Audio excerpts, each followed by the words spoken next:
All right, welcome to Get Real Talk. Today I have with me the founder and lead dietitian of Essence Nutrition right here in beautiful Miami, Florida, Monica Auslander Moreno. Thank you so much for joining me today.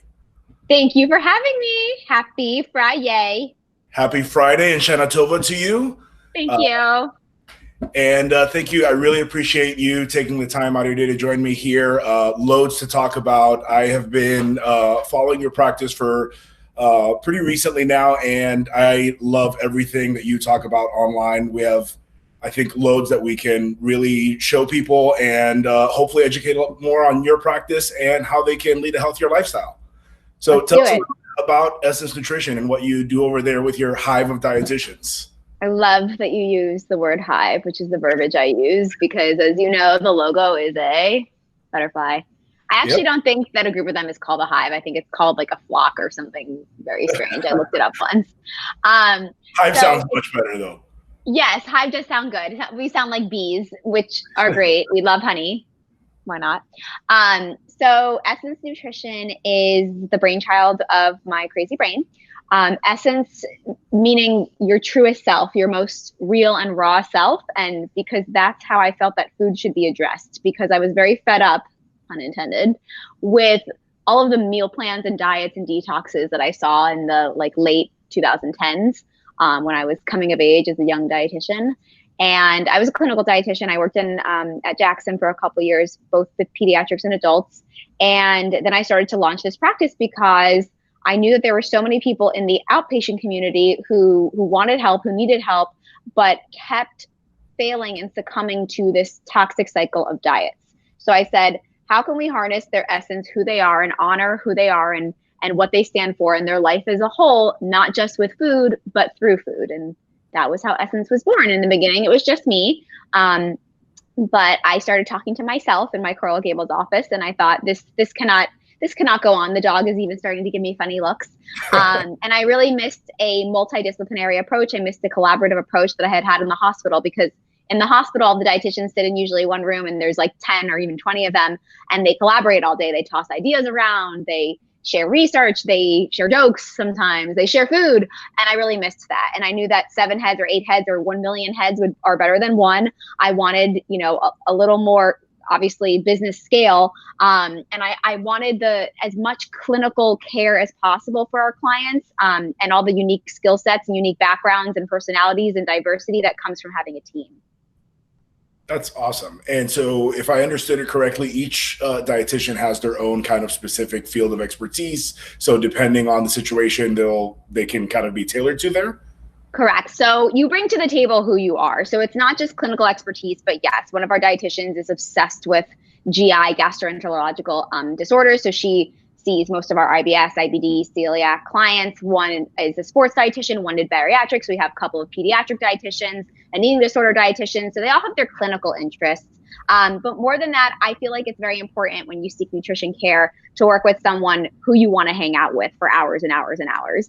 And I think it's very important that I do the personality matching. So when I get the client's intake and information, I kind of say, you're this type of person, personality, background, you're really going to adore Michelle. You're really going to adore Malia, and you're really going to want to work together. And that's going to inspire you to find your essence and feed your essence much more than working with someone who you have no connection with, you can't relate with. And even if they're the smartest dietitian in the world, you can't stand the way they lick stamps. So you're going to want to work with someone else. So I think it's very important that personalities and lifestyles collide in a happy way, and my butterflies find nice little people to hang out with, and vice versa.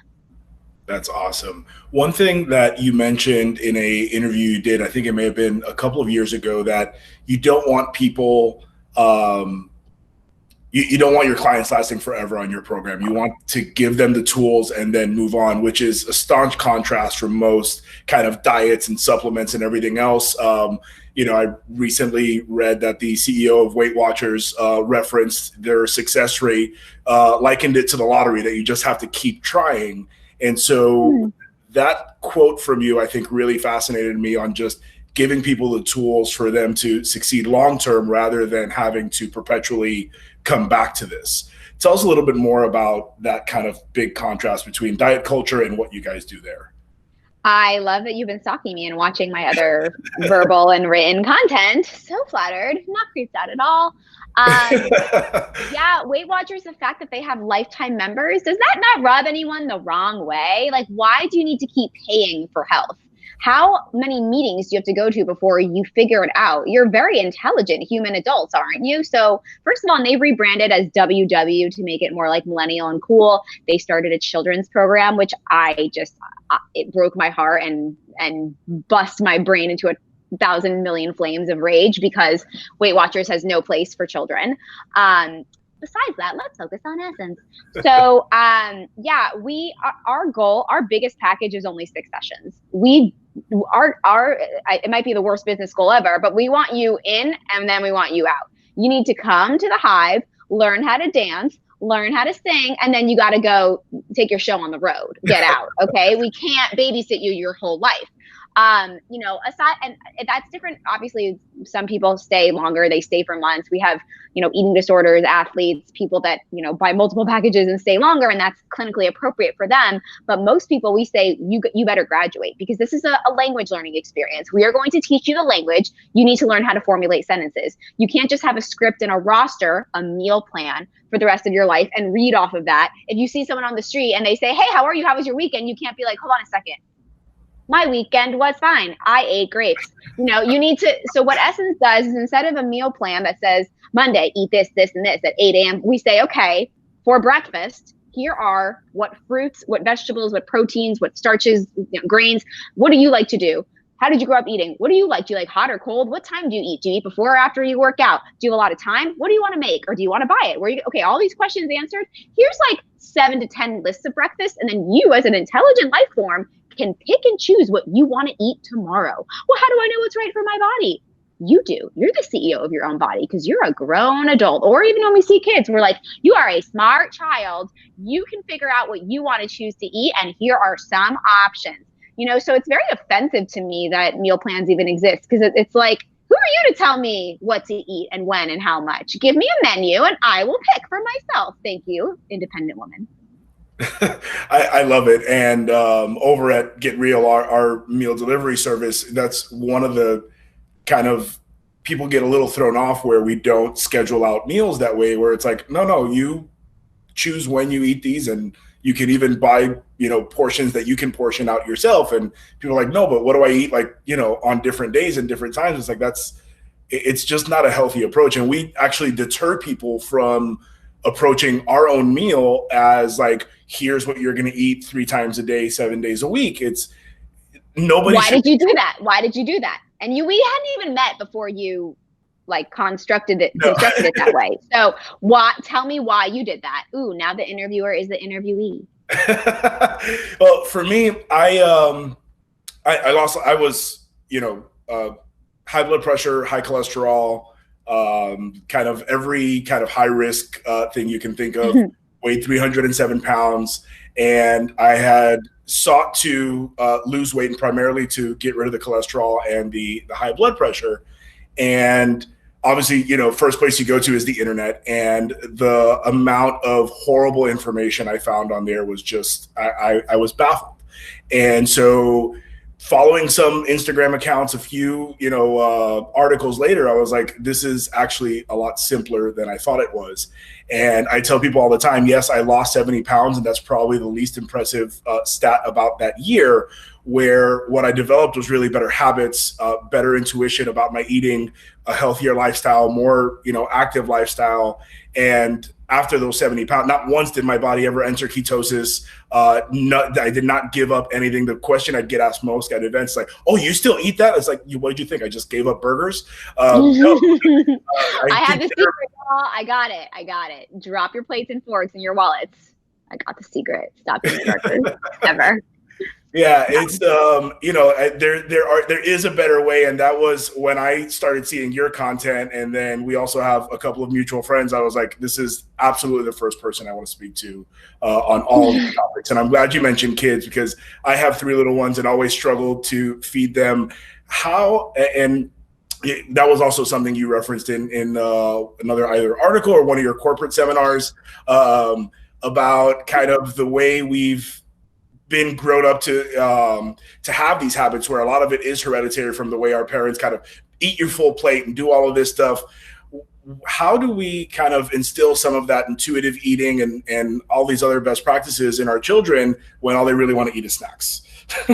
So you don't even, interestingly, you don't need to instill nothing because they are born innately intuitive eating. So I give a lot of webinars on minimizing mealtime mania and picky eating. And picky eating is really quite a myth because it's generally conditioned by the adults around us. So I have a 9-month-old and he eats, he certainly does. And, I'm fostering intuitive eating from him from day one, but it's even possible to correct in older children, adolescents, and even husbands that you bring into your life at the age of 27 when you meet them on the street like me, to change their intuitive eating habits and break, unsubscribe them from diet culture. So some actionable things that you can do. Number one is let them eat when they're hungry and stop when they're full. So you're saying, well, they're begging for snacks all day. They're begging for snacks all day because there's, number one, there might be something wrong with the what and the way and the why they're eating at meals. So when they sit down to a meal, does it have enough protein? Does it have enough fiber? Does it have enough fat? Are they watching TV? Are they on the iPad? Or are they actually paying attention? So what we want to do is say, guys, we're sitting down for 30 minutes to eat and it's your time in the chair. I would encourage, it depends how old your kids are. You can't have this conversation with a 9-month-old, but I think your kids are a little older. So you would say, it's your time to eat. We're all going to sit here. And at the end of the 30 minutes, the time is up and you don't have to clean your plate or whatever. And this is what we've served today on the menu. And then before that, you would want to have involved them in the cooking process and a little bit in the choice, but you give them this illusion of autonomy where you say, okay, do you guys want broccoli or kale? And they're like, broccoli. And both of them are a vegetable. So they have to eat a vegetable. Anyway, let's pretend that you already engaged them in cooking and you made a menu and you let them have some input on it and you sat and you said, this is our time to eat, you do what you want. And kid A is like, I don't feel like eating right now. And it's like, all right, fine. This is your time. You get to do what you want. And they don't touch their meal. You plastic wrap it and you put it away. And then a couple hours later, they're like, I want a snack. And you're like, well, that's so interesting because we all sat down to family meal 2 hours ago and you weren't hungry then. Now you're hungry and you want a snack. I totally validate that you're hungry.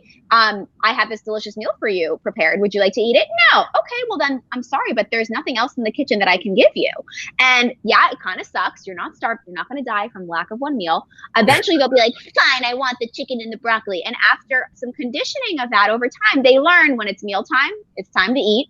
And when it's snack time, it's time for snacks. And there's always a choice and there's always healthy options provided, which is our response. There's a division of responsibility. There's the parental responsibility to provide the food, and you can set the meal times. And then it's the little human responsibility to say, am I going to eat it?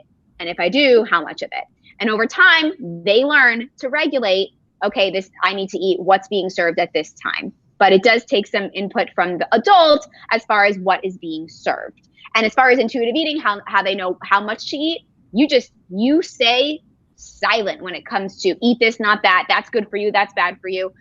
The food is served and you can talk about the color and where it came from and farms and harvesting and daddy so talented and restaurants and how food is cooked and, oh, carrots are good for your eyes. You don't label food as good as bad. You don't make them eat in a certain order. You don't make them finish their plate. They will regulate their hunger naturally. You just want to say nothing about it. Does that make sense? That's good to start. There's obviously like 3 hours more of content I could help you with, which is what we do in session. When people usually come to us because, oh, my child is underweight or overweight, it's usually a conversation more than, okay, we'll serve them these things. And that is like half the conversation. It's about behavioral modifications for the adults and the littles. Don't even ask me about bedtime snacks because all of a sudden at 9 p.m., every child wants a 4-course meal, right? Well, it's actually very easy to address and to fix.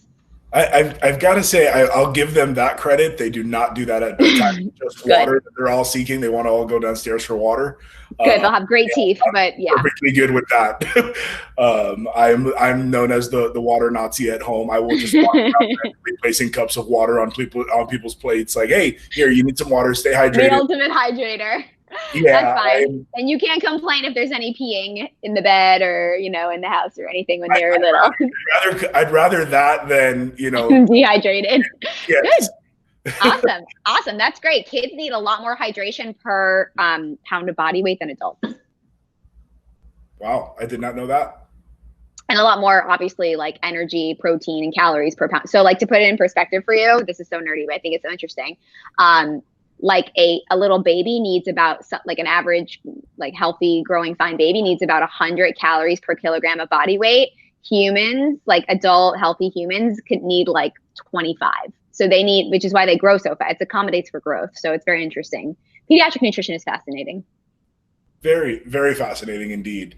So you mentioned something there where not labeling foods as good and bad. That's obviously very contrary to popular knowledge right now, where sugar is the demon right now, where we've had different demons in the past. Butter was the demon in the 90s, where we had the low fat craze, etc. And every few years we see this kind of trend where it's like, this is the enemy. And so how does that kind of deprivation and cutting things out of your diet, how does that affect the choices we make on a daily basis? Well, deprivation leads to obsession and eventually a binge, because it's human psychology. If I tell you can have something, it's not exciting, it's not novel, you can have it anytime, man, you're not going to text that girl back, right? But if she doesn't answer your text, well, you're going to go nuts, like when I used to be single, right? So deprivation is the best friend of diet culture and diets and the ultimate cycle of binging, restricting, because if you just if you have the intention and the framework of, I honor my hunger, I honor my fullness, I know what nutrition is, I have a good knowledge of nutrients because I've worked with a dietitian and I got the truth and not the internet truth. I know that I can have whatever food I want no matter day or time. So I used to be a person who did not operate under that philosophy, and there were good foods and bad foods and calories and fat grams and sugar. And I had a Nutella addiction. And if I had Nutella in my dorm room, I didn't have Nutella in my dorm room because the next day it was gone. Open lid, spoon, and then I wake up in a daze and there's just like chocolate everywhere, right? So when I finally started subscribing to intuitive eating, which is a book and a podcast and a movement and the philosophy which we subscribe to, I was able to be like, you know what, the Nutella's there. I can have it whenever I want, as long as I'm eating it mindfully and out of hunger and not boredom, stress. I can have it because it's a cheat day, or I can't have it, or I can only have 2 tablespoons. And it sat there and it expired. I mean, it literally, I went months without eating this food that I literally couldn't be 3 steps away from before, because it lost, when food loses power over you, and food is an inanimate object. Is this alive? It's not, even though it has cells and everything, if it was a plant, it once was alive. Cacao was alive. You have the power over food. So once you what is the word? Like once you destigmatize food, and once you just have a nice, happy, healthy relationship with it, you know that you can have chocolate every day, which I do. And I know that I can have a lot or I can have a little, and it doesn't matter because one day doesn't affect my 31, almost 32 years of healthy habits and my relationship with food. So it's not about the food. It's about the intention and the framework behind the food. Case in point, what's the most unhealthy food, quote, quote, quote, unhealthy, that you could think of? Let's say pizza. Okay, so let's say pizza. Would it surprise you to know that I eat pizza once a week? No. Okay, well, you know me, so you're biased. Previous might have surprised me, but right. That is contrary to what people may think meeting you, right? Right. Well, pizza happens to be like one of my top 5 favorite foods. So I make a point to have it every week so I don't feel deprived, and because it's within my mindful and intuitive nature. So pizza, for example, the most unhealthy food alive. There's a difference. It's not the pizza, okay?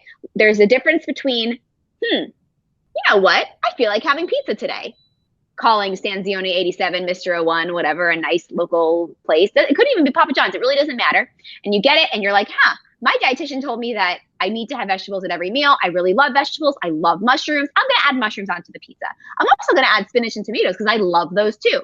And I know that adding that fiber makes it feel fuller for me. And I'm going to have a salad on the side to round it out. And I'm going to sit and enjoy the Miami humidity outside and take my lunch hour and just sit with my pizza, me and my pizza, no distractions. And I'm going to have a couple slices and a salad. I'm going to give a slice to the dog. You know what? There's so much left. I'll either save it for my husband. No, I hate him. I'm giving it to a homeless person and doing it a good deed. Great.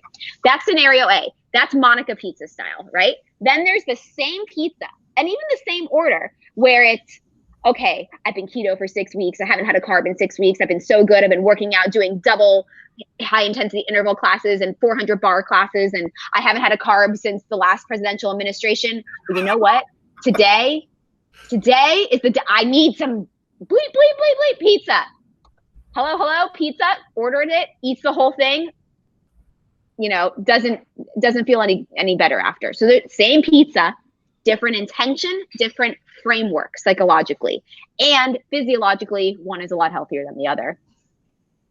I like that. We're actually having pizza for dinner tonight, so I'm actually. Thank goodness, because it's Friday and it's pizza night. Well, I guess I don't know if you're allowed to say where you order from, if that's like damning to other brands, but I would be interested in your like favorite pizza places because you are a titan of the food community. It is a local joint right around in Lakes of the Meadow.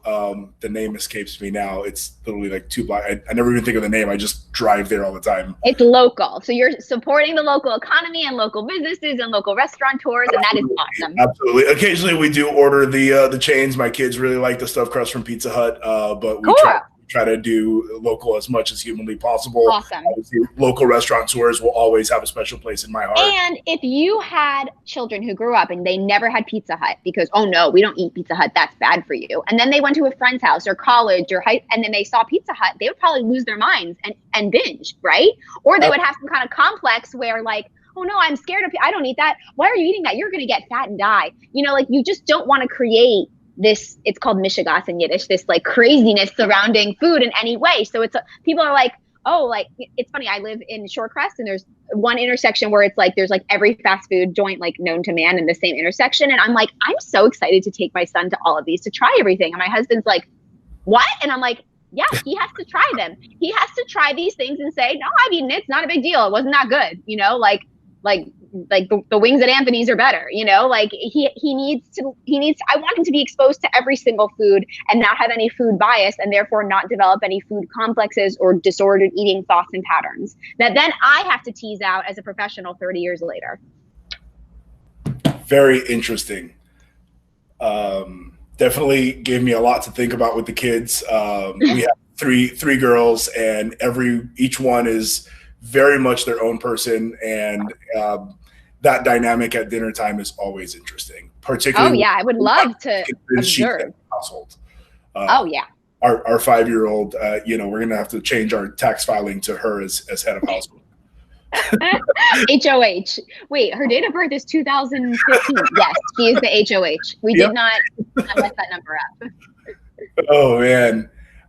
So you talked a little bit about calories, and I've also heard you mention how it's a little bit of a outdated metric. We've discovered it. When was it? 1800, something like that? Yeah, a chemist, not. I don't even know if he was I think he was a chemist, but he wasn't a food scientist in any way, and it was never meant to be about humans. There's a great article called The Death of the Calorie. I forget if it was I think it was the Atlantic. It was one of those really erudite academic papers that my father sends me. And I'm like, yeah, Dad, I have 40 minutes to read an article. Can you just give me the summary, please? But it's called The Death of the Calorie. I think it was 1843. And if I'm wrong, I'm so sorry to misquote.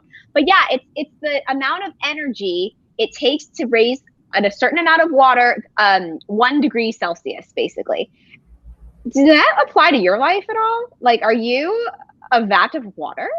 And I think I have an Instagram post on it, like way back in the cave and tunnels of my Instagram feeds, that like, why are we using this 200-year-old like chemical formula to address, what should I have for breakfast? My name is Monica. Like, that makes absolutely no sense. And there are things that we can use called predictive energy equations to predict how many calories per day, which are actually kilocalories, strictly speaking, or kilojoules of energy.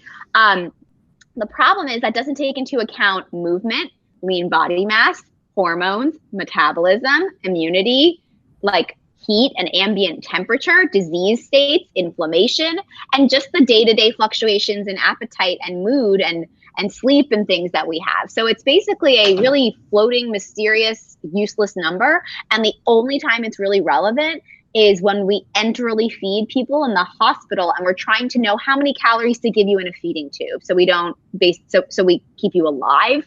And as someone who worked in the hospital and saw most of my patients were enterally fed or fed through a vein, why would you ever subject yourself to that kind of formulation?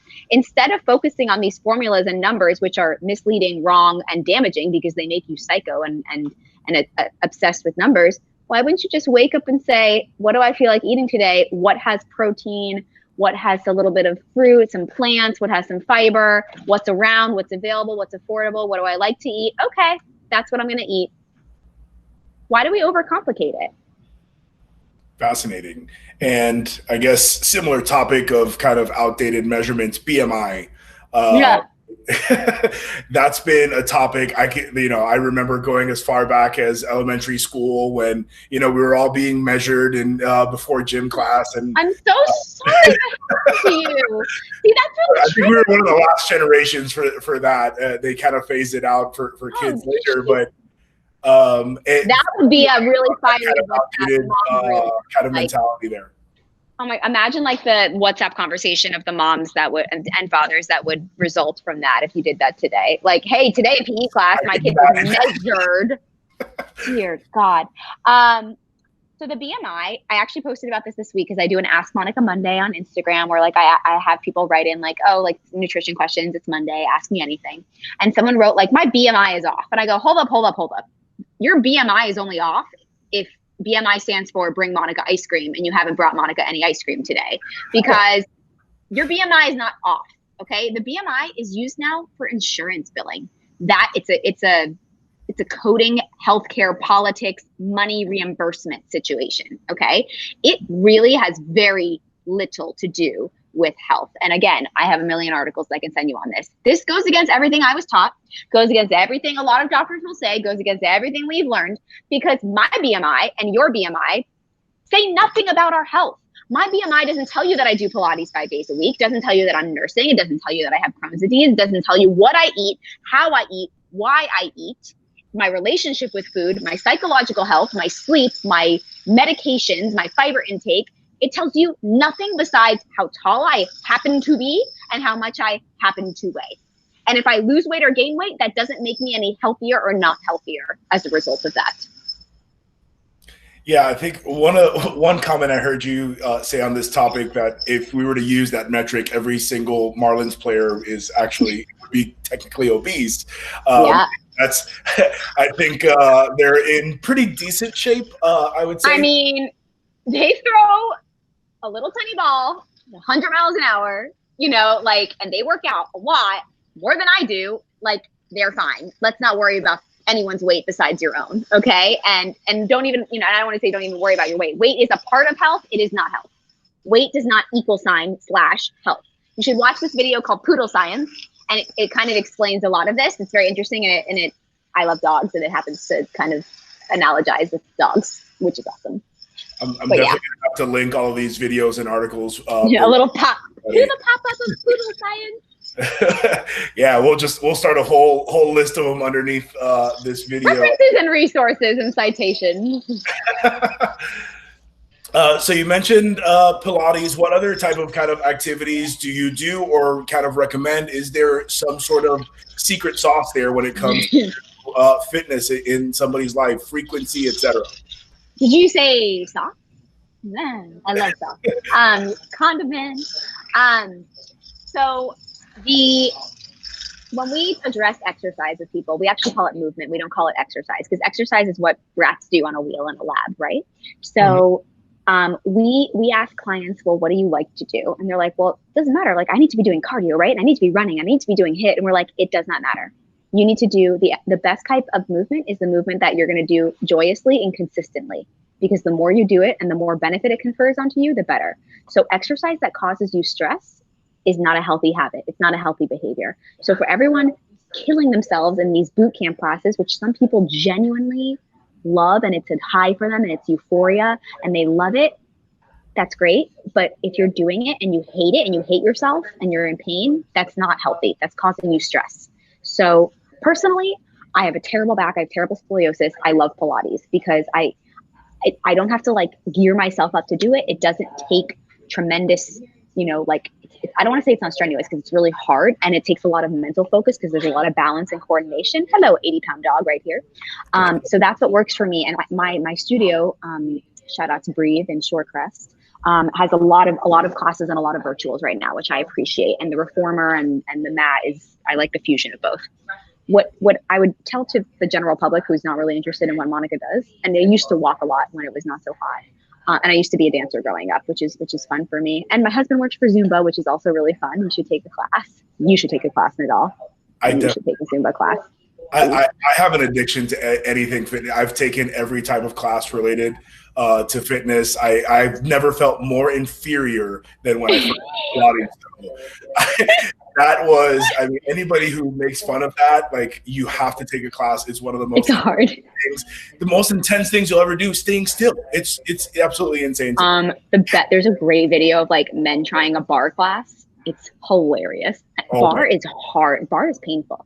But what we recommend for people is, are you getting a fusion of weight-bearing exercises, which are going to help strengthen your bones and your skeletal mass and your posture, and also cardio? So the best thing to do is to cross-train and to do multiple things. So Pilates for me is weight-bearing. It's not very cardio. So to get my cardio in, I try to walk. I go up and down the stairs. I run around chasing baby, doing a million things.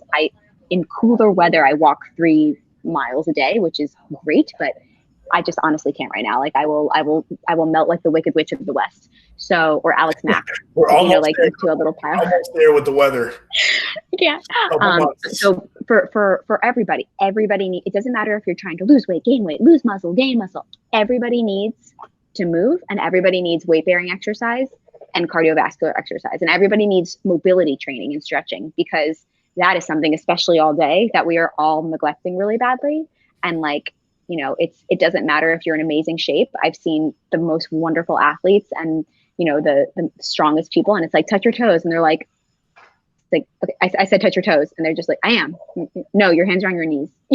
So, you know, in order to prevent injury, and there's this whole movement now for functional movement, which is like practicing movements without weights that are more body weight, that are more like rotation and twisting, like things that you do in life, like reaching for things, like bending and picking up a child or a dog. Those, I really like that movement, that mode of exercise, because it can be weight bearing, it can be cardiovascular, it can be mobility training, and it's fun and it's cognitive, because exercise for you should be as much therapeutic and psychologically beneficial as it should be physically beneficial, because it's your time it's your time away from your kids and your husband and your dog and your wife and your friends. It's your time to focus. It's almost like meditative. It really is. I actually, we live on a lake, and I like to row a lot. So I take my little dinghy out, and aside from the the resistance and the exercise, just being out in the sun and the quiet out there, there's nothing quite like it. It's my favorite spot on the planet. You can't bring your phone out there, so that's great. I mean, you know, it's and with spinning and stuff, you know, people love spinning. I can't get behind getting on a bike to nowhere. It just doesn't work for me. But, you know, especially exercises that you do without your phone. Yoga, you really can't have your phone. Pilates, I can kind of cheat sometimes. But, you know, this is the 1 hour of the day where this is my time, mine. So, you know, psychologically, it's as important as the lack of biceps that I am not developing.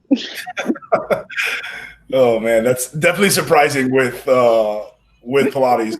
I gotta say, that's I'm definitely strong. That was even more challenging than my typical exercise. You don't realize how weak your abs are until you see like this Pilates instructor just like hold their legs and their arms up straight for like a minute. Like, oh, you can't do a teaser for a minute straight? Like, and you're like, you know, so. Oh, yeah. You start to tremble, and it was yeah. quite the experience. So let's talk about a fun topic here, drinking. Obviously a big topic that comes up in the fitness world, what's good, what's not, etc. I know you went to UF, so I'm sure you can give us some great tips on how to fit drinking into a healthy lifestyle. So just like any other thing that I don't want to say alcohol is a food, it's not a food, but just like any other edible situation or imbibable, we apply mindfulness. And so instead of saying it's been a rough week, I'm going to go take a bunch of shots and just order a pitcher, and shots, pitchers. Oh, it's Friday. It's Rosh Hashanah. We say, okay, I like alcohol. Like I happen to like alcohol, but you know, what am I getting out of it? What do I expect out of it? Am I eating with it? Am I getting enough water with it? You know, what am I choosing? So for example, tonight, I'm sure there'll be wine, and I like wine. So I'll have a glass And on a crazy night, I might have 2. But I'm never just like sitting alone drinking, and and I rarely drink in the middle of the day. Well, I can't really because I'm working. But like when we went on vacation a couple weeks ago, like I had Prosecco with lunch, and like I was like, I am back in college, guys. Like, and it had like a little mint leaf in it.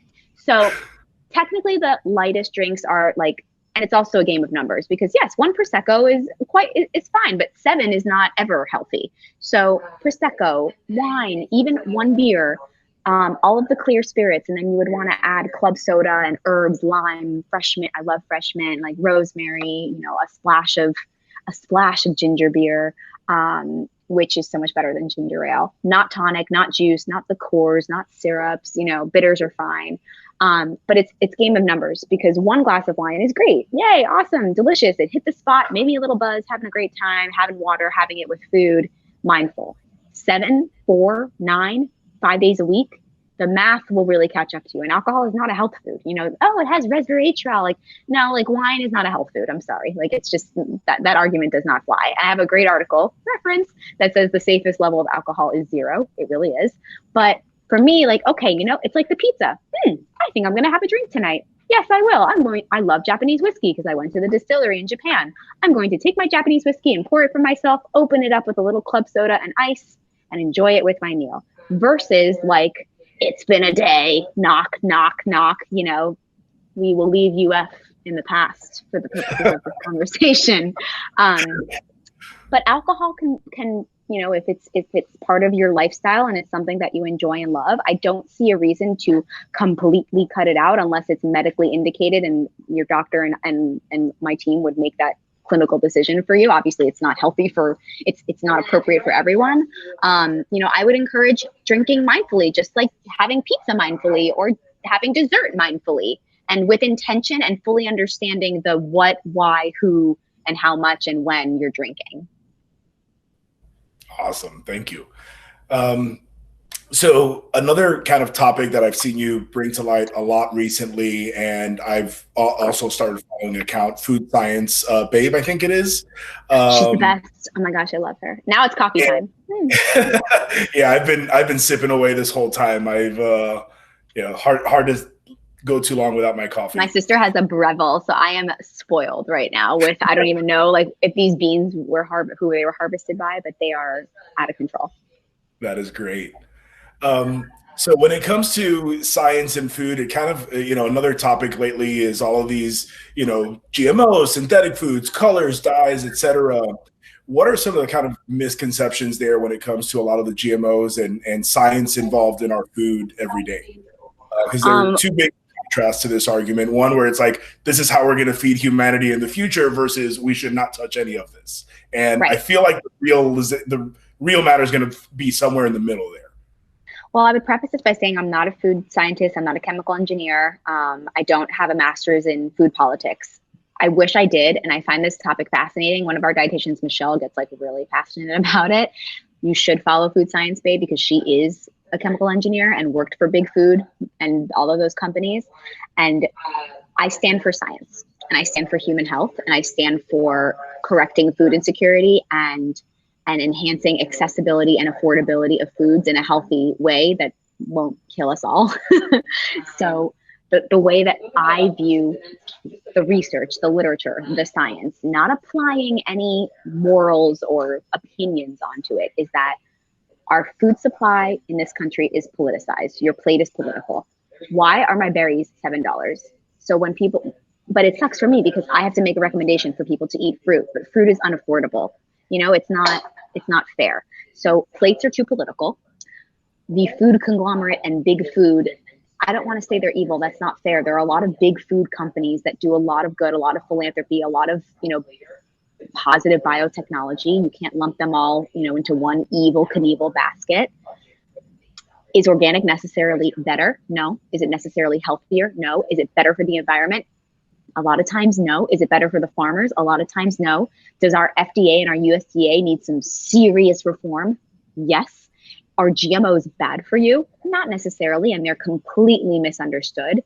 I'm looking at this chocolate right now, and it says USDA organic, non-GMO, verified, fair trade. What do these things mean?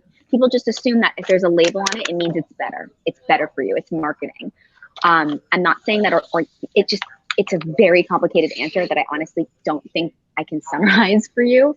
But I think what I would encourage is reading from trusted sources, not Joe Schmo's Instagram page and message board manifesto, but like people who have PhDs in chemical engineering and are unbiased and unaffiliated with a certain company, university professors in food politics and food engineering and biotechnology and things about that. Talk to farmers, talk to families who grew up farming. You'll discover a lot about what you think you know about organic, GMO, fair trade, etc.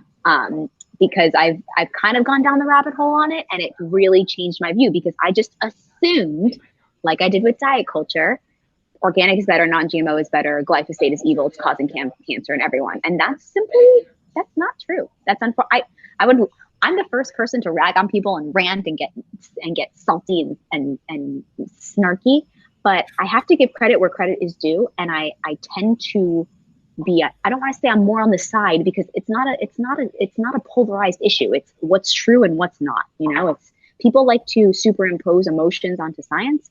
I am more convinced the more that I learn from academic, unbiased sources that it's the politics in this country and the food politics and the companies and the systems rather than the actual food that is the problem, because that leads to the actual food being a problem.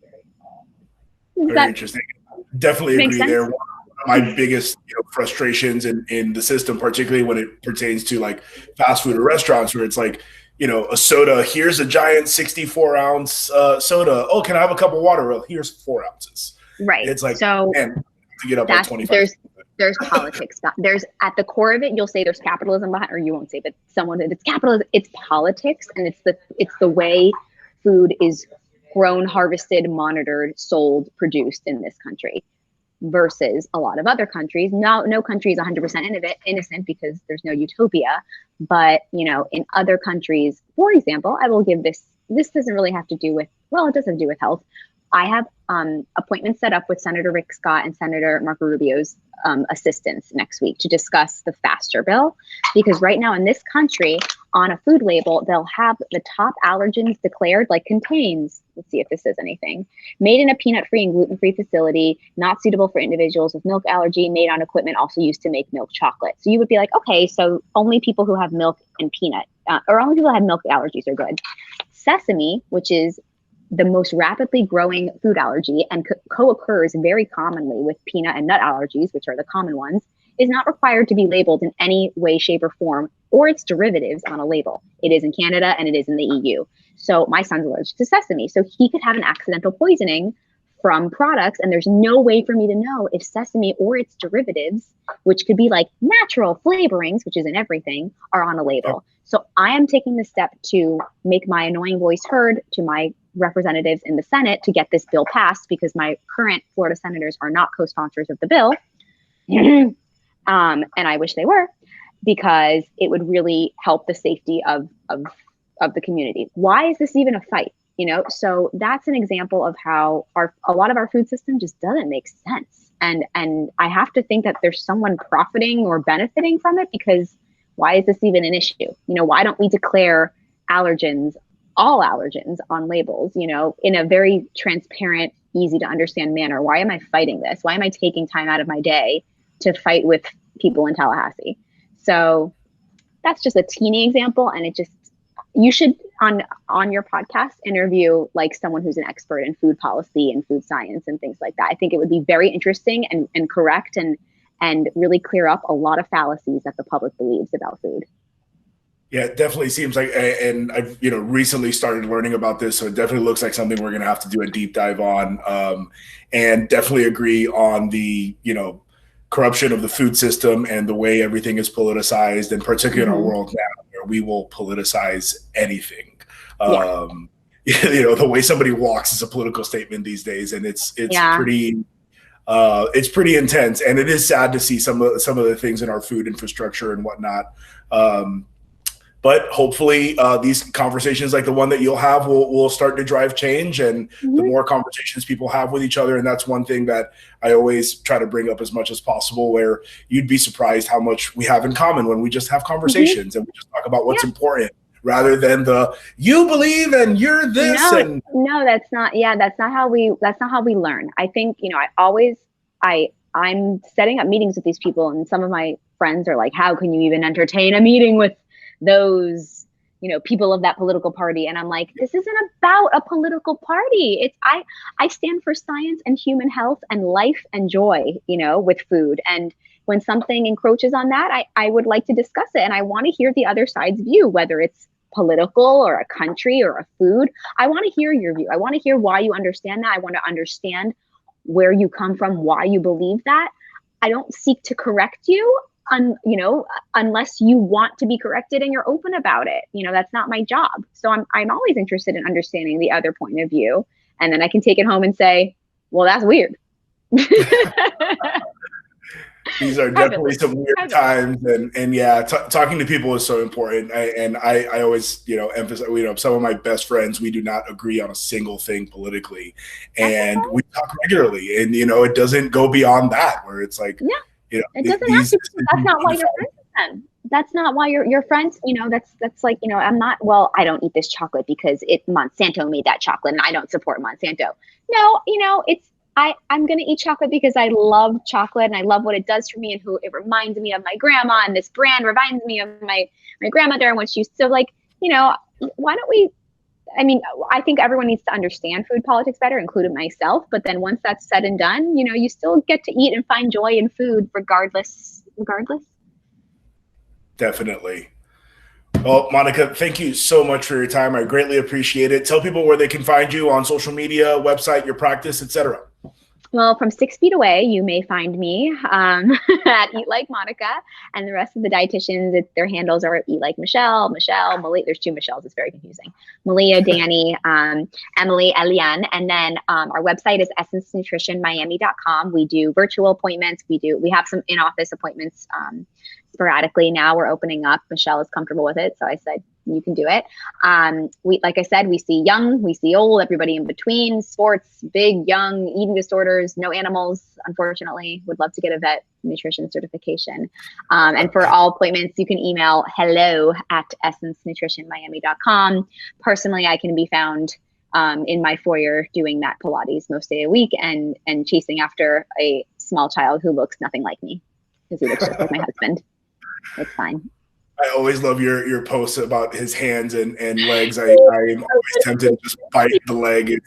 His hands look like a Botero. They look like a Botero. They look like, but the artist Botero, Fernando Botero. He's a Colombian artist, and he makes these, larger than life people. And just the hand. This child is well nourished. Thank goodness, he's a well nourished kid. He's very cute, and I'm very grateful and blessed to have him, and that he's, knock on wood, healthy aside from the food allergies, and he's just so fun right now. He's yummy. Well, thank you so much for your time. I really appreciate it. Thank you so much for all that you do, and look forward to having you on again. Thanks for having me, Dave Dahl. I cannot wait to be a part of GRM. Thank you.